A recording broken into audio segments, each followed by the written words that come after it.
Y'all listen. We're living in a time that we can do so much and be so much better. And I know right now, as we sit and we watch the news and we read the headlines and everything that pops up on YouTube and everything that pops up on social media and different outlets and the news media, and it's nothing that's positive. It's all negative, right? But we also got to remember that God allows things to happen. And as bad as it may seem, he allows things to happen. And you know why?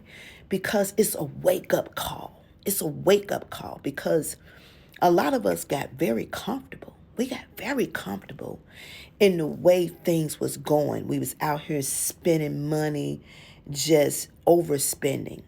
We was not budgeting. We was not conscious about our spending. We messing around with anybody and everybody. And we thought our process that our tomorrows was always guaranteed. And we thought that we couldn't be touched, and we thought that nothing was going to affect us, and we thought that nothing was going to have impact on us or even our children. But now, because we have become so comfortable, because we have lived in microwavable environments and boxed in moments and, blinded sight and deaf ears, things are coming to the forefront, right?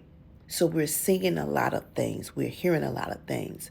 And some things have been true. Even though we believe what was told to us, a lot of people believe what they was fed and they thought that it couldn't happen. But you know what?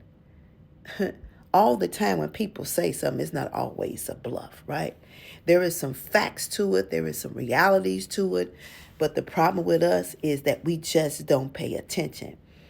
And some of us are still living our best life and we think that it's not going to catch up to us.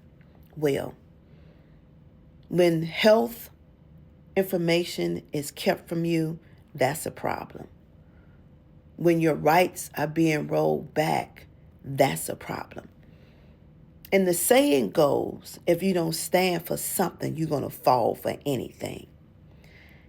And the power is really in the people. It's not in the politician. It's in the people. The power is in our spending habits. The power is in our voice. And you can apply this not just to politics, but you can apply this to friendship. You can apply this to family. You can apply this to relationship. The power is in the person, not in the person to whom you're married to, not in the person to whom you're dating, not into the family who you was born into, and not the friend that you allowed to be connected to you. But the power is within you. Now, what you do with that power, that's up to you. But we all have it. So the question comes, when do you stand up and fight? And I'm not talking about a physical fight. I'm talking about a mental fight. I'm talking about an emotional fight. I'm talking about a spiritual fight. That's what I'm talking about, right? And that's something that we just don't do. We don't fight, right? We fight in all the wrong ways and little for the right. And especially women. Women have the most power, but we are the ones that use it the least. We got the most power. And there was a scene in Tyler Perry play, Why Did I Get Married? And the lady said in the scene, what did the doctor say when you was born? And she looked all puzzled and she said, it's a girl, right? And when God made woman, he did not make a mistake. He made it purposely, right? The woman was the helpmate for the man, right? So if the woman is the helpmate for the man, she's not over him, she's not leading him, but she got some power, right? She got a whole bunch of power. And for you wives that's married to these men that don't see the light, you got the power. For you women that's messing with men that's mentally and physically abusive, you have the power. Now just think.